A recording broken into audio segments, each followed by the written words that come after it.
Hi అండి. నా మనసులో మాట నాకు నచ్చిన మాట చెప్పడానికి రెడీ అయిపోయాను. ఇప్పుడు అందరూ ఎలా తయారయ్యారనంటే మనతో పాటు మంచిగా ఉండి మన వెనకాల మన గురించి చెడుగా మాట్లాడే వాళ్ళు ఎక్కువైపోయారండి. అది మన రిలేషన్స్లోనే కానివ్వండి, మన ఇంట్లోనే కానివ్వండి, మన చుట్టాల్లోనే కానివ్వండి, బయట వాళ్ళే కానివ్వండి, చాలా ఎక్కువైపోయారు. మరి వాళ్ళకి ఏమొస్తుందో ఏమో తెలీదు కానీ అనవసరమా అసలు వాళ్ళ గురించి, వాళ్ళ ఫ్యామిలీస్ గురించి, వాళ్ళ పిల్లల గురించి వాళ్ళు ఆలోచించుకుంటే సరిపోతుంది కదా.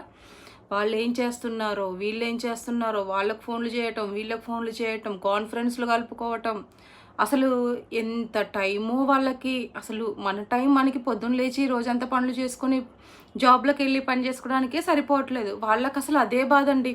పొద్దున్న లేస్తారో లేదో, వాళ్ళు ఏం చేస్తున్నారో, వాళ్ళు ఏం తింటున్నారో, వాళ్ళు ఎక్కడికి వెళ్ళారో, వాళ్ళు ఏం తెచ్చుకున్నారో, వాళ్ళు ఏం తింటున్నారో, ఎవరెవరు ఏం చేస్తున్నారో, ఇదే ధ్యాస. మీ ఇంట్లో వాళ్ళు కూడా ఖచ్చితంగా ఉంటారు, ఇదే పనిలో ఉంటారు. ఏం పర్వాలేదు, ఏం టెన్షన్ తీసుకోకండి. ఎవరు తీసిన గోతిలో వాళ్ళే పడిపోతారు 100%. ఎవరి కర్మ వాళ్ళకే వెనకాల వస్తుంది. అది వాళ్ళ పిల్లల రూపంలో కానివ్వండి, వాళ్ళ ఫ్యామిలీ రూపంలో కానివ్వండి, ఏ విషయంలోనైనా. అనవసరంగా ఒకరి గురించి మాట్లాడకూడదు, ఒకరి జీవితంలోకి వెళ్ళకూడదు. ఒకరి గురించి నీకు అనవసరం అసలు మాట్లాడటానికి. నీ లైఫ్ గురించి నువ్వు చూసుకో, నీ ఫ్యామిలీ గురించి నువ్వు చూసుకో, అంతవరకే. పక్కోడి విషయాలు, పక్కన ఫ్యామిలీస్ విషయాలు మీకు అవసరం లేదండి. అది మీ రిలేటివ్స్లో మనుషులైనా కానీ, ఎవరైనా కానివ్వండి, ఎవరి జీవితాలు వాళ్ళకి, ఎవరి బతుకులు వాళ్ళు బతుకుతున్నారు కదండి. పాపం ఇలా ఏడ్చే వాళ్ళకే చెప్తున్నాను, మీ గురించి మాత్రమే మీరు ఆలోచించుకోండి. పక్కన వాళ్ళ గురించి ఆలోచించకండి. మీకు అంత టైం ఉంటే ఇంకా వేరే దాని గురించి ఆలోచించుకోండి, ఇంకా సంపాదించుకోండి.